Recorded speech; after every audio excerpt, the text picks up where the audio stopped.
So hello and welcome back to the channel guys. So finally in this video हम complete कर देंगे 13.2 के जो बचे हुए क्वेश्चन है और इसी के साथ हमने एक्सरसाइज 13.2 कंप्लीट होगी। चैप्टर पूरा नहीं हो रहा है तो चैप्टर वैसे हो जाएगा बाय द वे एग्जाम से पहले ट्राई कर लेते हैं, ठीक है। सो था अपना जो है क्वेश्चन नंबर 1 वो ये कह रहा है कि भाई एक जो हमारे पास में सॉलिड है, ठीक है, एक पेज दे देते हैं, पेज आ जा। ओके, सो प्रश्न है कि एक ठोस में, ठीक है, एक सॉलिड है जिसकी हाइट 120 सेंटीमीटर और रेडियस है 60 सेंटीमीटर वाला एक शंकु सम्मिलित है। जब भी शंकु कहे तो आपको अपनी याद रखनी है आइसक्रीम। तो बना लेते एक शंकु। ये हमने एक बनाया शंकु, ठीक है। ओके, एक ठोस में ऊंचाई 120 सेंटीमीटर और त्रिज्या है 60 सेंटीमीटर। एक शंकु सम्मिलित है जो 60 सेंटीमीटर त्रिज्या वाले एक अर्धगोले पर आरोपित है। दैट मीन्स कि ये जो खाली कौन भी नहीं है, इसके ऊपर क्या लगी हुई है, हमारी प्यारी सी आइसक्रीम।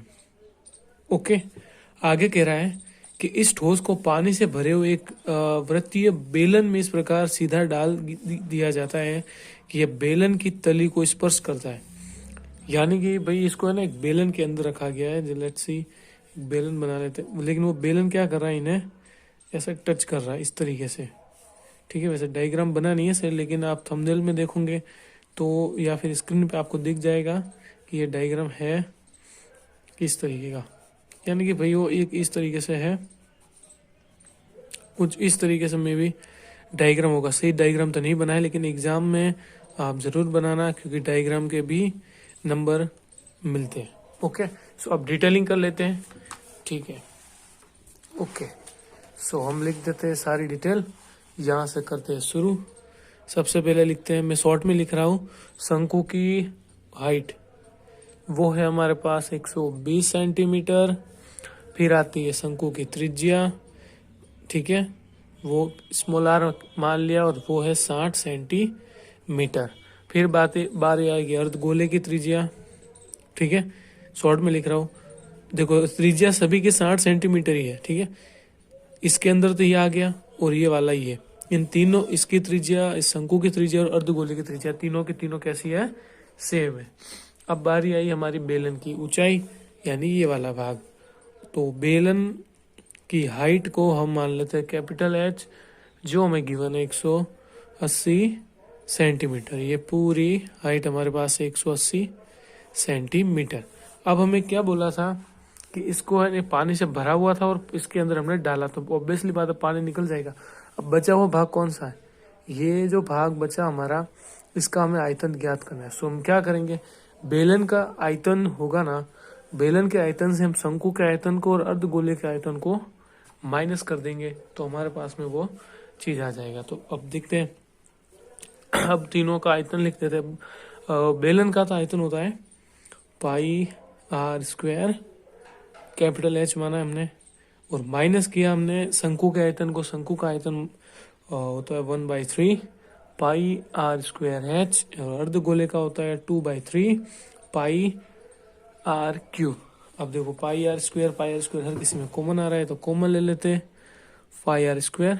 तो पाई आर स्क्वायर से पाई आर स्क्वायर कटा, यहाँ पे हाइट बची माइनस, यहाँ भी पाई आर स्क्वायर से पाई आर स्क्वायर कटा, यहाँ पे आया 1/3 height minus pi r square से पाई आर क्यूब नहीं कटेगा, फिर भी एक आर रहेगा इधर, तो 2/3 आर।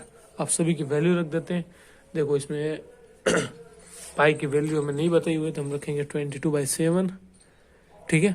आर का मतलब हो गया हमारा रेडियस, तो हर जगह सेम ही है। 60 का स्क्वायर करो या फिर इसे लिख दो 2 बार।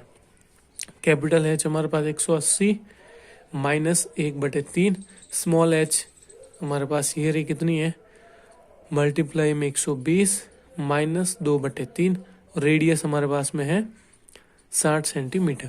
तो देखो 3 के टेबल से ये कटा 4 बार और ये वाला 0 लग गया, 3 के टेबल से कटा ये 2 बार और साथ में लग गया 0। तो यहाँ पे हमारे पास में 22 इंटू 6 का गुणा 6 से करो तो आता है 36, और एक ये 0 और एक ये वाला 0 लग गया, बटे में आ गए 7। सो 180 माइनस ठीक है, अब 40 यहाँ पे तो 40 बचे, माइनस इस 20 का गुणा 2 से हुआ तो माइनस के आगे इधर भी 40। अब ये माइनस और ये माइनस आपस में जुड़ेगा, क्योंकि संख्या कब जुड़ती है, जब दोनों तरफ के निशान समान होते हैं। तो हम लिख देते हैं, ठीक है। ये वाली कैलकुलेशन तो एज इट इज रहने देते हैं, ठीक है। काम करता हूँ मैं इस इजी यहाँ पे लिख देता हूँ, ठीक है। 22, ओके, ठीक है। थोड़ा सा ब्लर हो रहा होगा, लाइट ब्राइटनेस कुछ ज़्यादा ही है।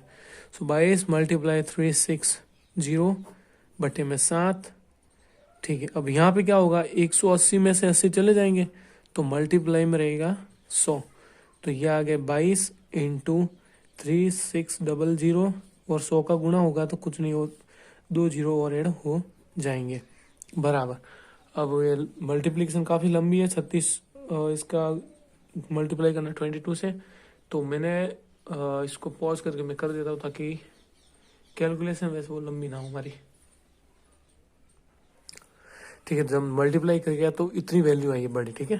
तो अब देखो ये सेंटीमीटर क्यूब यहाँ तक लिखोगे तो भी आपका जो आंसर है राइट है। अगर आप इसमें डिवाइड करते हो 7 का तो वो आता है 1131428 डेसिमल 57 सेंटीमीटर क्यूब। ये लिखो तो भी आपका आंसर राइट है।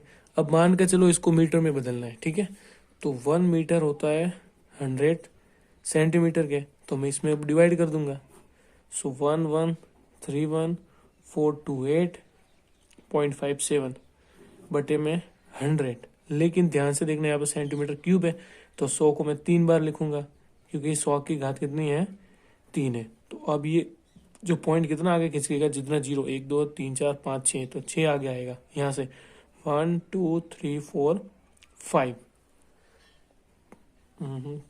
मिस्टेक हो रही, फिर से 2 फिर 4 फिर 6, ठीक है। तो 6 आ गए 1 2 3 4 5 6, तो ये पॉइंट लग जाएगा यहाँ पे। सो 1.1314285 मीटर क्यूब, या फिर लगभग होगा ये 1.1, okay damn man, 1.131 metre cube, ठीक है। मैं फिर से समझा देता हूँ, 6 जीरो थे तो ये 6 संख्या के आगे पॉइंट आ गया इधर। अब ये 100 को 3 बार क्यों लिखा, क्योंकि यहाँ पे सेंटीमीटर क्यूब थे, क्यूब का मतलब होगा घात 3।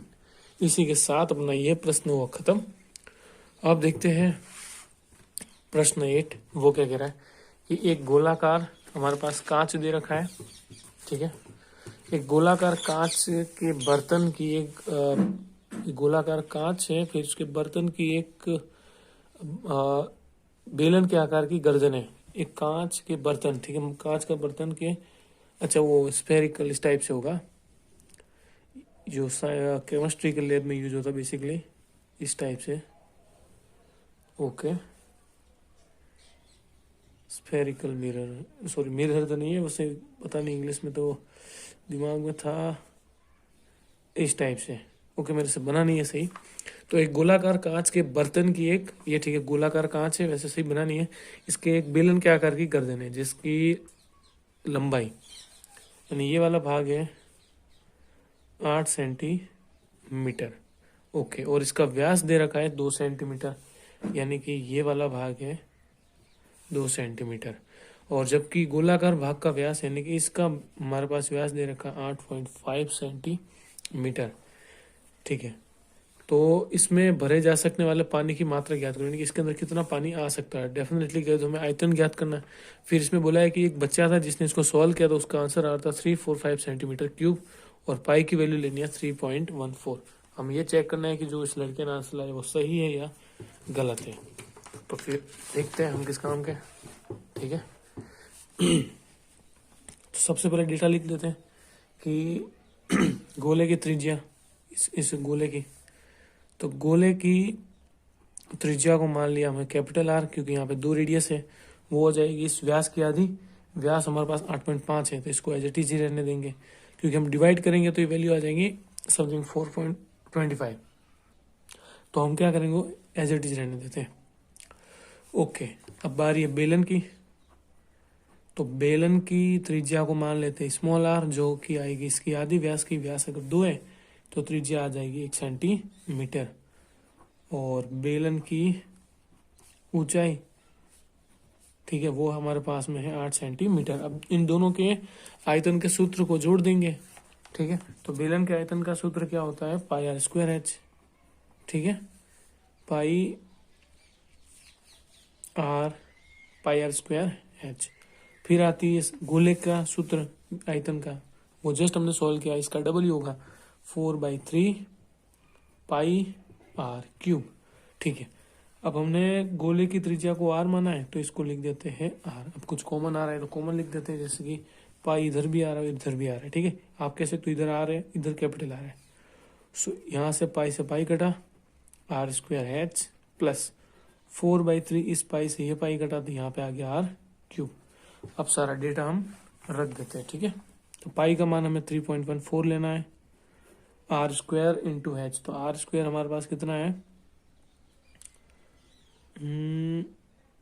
आर स्क्वायर, ठीक है, ये रहा स्मॉल आर, देखिए 1 मल्टीप्लाई में हाइट, ठीक है, 4/3 आर क्यूब का मतलब हो गया ये वाला, आर क्यूब है यानी कि 8.5/2, 3 बार लिख देते हैं, /2, 8.5/2 मल्टीप्लाई 8.5/2। ये कैसे आ रहा है, किस तरीके से हो रहा है, अगर इसमें कोई प्रॉब्लम हो तो बताना, ठीक है, क्योंकि यहाँ पे, ठीक है, मैं उतना एक्सप्लेन नहीं कर पा रहा हूँ। अगर फिर भी अगर कुछ बच्चे होते वीक होते जिनको समझ नहीं आता है कि ये कैसे हुआ, किस तरीके से हुआ, ठीक है। ओके, सो अब देखते हैं आगे। यहाँ पे जैसे पॉइंट हटेगा तो नीचे कितने आ जाएंगे, 314/100, क्योंकि पॉइंट के बाद दो संख्या तो ऊपर मुझे 100 से गुणा करने पड़ेगा, और मैथ्स का रूल से जिसका गुणा करो उसका डिवाइड भी करते हैं। यहाँ पे तो आ गए 8, ओके, प्लस 4/3। अब ध्यान से देखो, अब हम क्या करते हैं, जैसे ये पॉइंट, अगर मुझे इस पॉइंट को हटाना तो ऊपर 10 से मल्टीप्लाई करना पड़ेगा, ठीक है। या फिर इससे पहले हम कुछ काटा पिटी कर लेते हैं, जैसे कि ध्यान से देखो, इस 2 से इसको काटा हमने 2 बार, इस 2 से ये 2 पूरा कट गया, ठीक है। तो यानी कि यहाँ पे ये 4 अब नहीं रहेगा, मैं इस पोर्शन को नए पेज से लिख देता हूँ, ठीक है। देखो हमने काट दिया, क्वेश्चन आसान हो जाएगा। अब देखो, अब जो हमारे पास में बचा वो क्या आ गया, पॉइंट हटा तो यहाँ से तो आ गए 314/100, ठीक है। और यहाँ पे आ जाएगा 8, क्योंकि 8 का गुणा 1 से होगा, फिर आएगा 8, तो ये आ गया 8.5 मल्टीप्लाई 8.5 मल्टीप्लाई 8.5 बटे में क्या आ जाएगा, 3 और 2 का गुणा 6। अब पॉइंट हटेगा, देखो ऊपर मुझे 1000 की जरूरत है, क्योंकि एक पॉइंट के बाद इधर एक संख्या में 10 का गुणा करूंगा, 10 का भाग दूंगा, फिर 10 का गुणा करूंगा, 10 का भाग दूंगा, 10 का गुणा और 10 का भाग। ओवरऑल देखा जाए तो 1000 का मल्टीप्लाई ऊपर करना है, तो मैथ्स का रूल से जिसका गुणा ऊपर करो उसका भाग भी देना पड़ेगा। सो 314/100, 8 प्लस में, तो ऊपर तो ये आ गए 85 मल्टीप्लाई 85 मल्टीप्लाई 85 बटे में आ गए 6 × 1000, ठीक है। अब 1000, क्योंकि 10 का गुणा इधर किया मैंने, 10 का गुणा इधर, 10 का गुणा इधर, या फिर 1000 का, तो जो जैसे कि मैं यहाँ पे रफली समझा देता हूँ, तक समझाना जरूरी है, ठीक है। या तो मैं हर किसी के लिए 10 का मल्टीप्लाई करूँ, या फिर मैं क्या कर सकता हूँ, 1000 का गुणा। बात एक ही है, ये एक 0 मान कर चलो इस पॉइंट को खा लेगा, ये वाला 0 इसको खा लेगा, और ये वाला 0 इसको खा लेगा, तो ओवरऑल कितना बचा, 85। मैथ का रूल से अगर ऊपर 1000 का मल्टीप्लाई किया तो नीचे भी करना पड़ेगा, ठीक है। सो यहाँ पे है 314/100। अब 8 प्लस 85 और इन सब का अगर मैं मल्टीप्लाई करूँ तो वो आता है लगभग 614,125 बटे में आ जाएंगे 6000। अब इस दोनों में 125 और 125 का भाग दे रहा है, ठीक है। इन दोनों में, इसमें भी 125 का भाग जा रहा है और इसमें भी 125 का भाग जा रहा है, तो ये आ जाएगा 4। अगर जब मैं इसमें 125 का भाग दे रहा हूँ तो ये आ रहा है 4913, तो इसमें भाग दूंगा तो ये आ जाएगा मेरे पास में 48। फाइनल में बचा 314/100, 8 प्लस 4913/48। या तो फिर से क्रॉस मल्टीप्लाई करके कर लो, या फिर 48 का भाग दो आप 4913 में, तो वो अप्रोक्स आएगा हमारे पास में 102.35, इतना आएगा। अब इन दोनों को जोड़ लेते हैं, ठीक है। मैंने कैलकुलेशन थोड़ी फास्ट की है, I hope you understand that thing. तो ये आ जाएगा 110.35, इन दोनों को जोड़ा 110.35। अब मुझे क्या करना है, इन दोनों का गुणा ही करना है। 314 मल्टीप्लाई 110.35 बटे में कितने हैं मेरे पास 100। अब 314 और 110.35 का जब मल्टीप्लाई करोगे तो वो अप्रोक्स वैल्यू मैं यहाँ लिख देता हूँ, ये आएगी 34649.9 बाई 1000। अब ये 2 जीरो आगे आ जाएंगे और पॉइंट लग जाएगा इधर, तो ये होगा 346.499, ठीक है, सेंटीमीटर क्यूब। और उस लड़के ने कितना निकाला था, कहाँ गया वो बच्चा, ठीक है, ओके, उसका था 345 सेंटीमीटर क्यूब, जो कि गलत है, और अपना आया 3464499। तो यहीं पे अपना एक्सरसाइज होती है खत्म। आई होप यू अंडरस्टैंड, नहीं समझे हो तो भी बताना।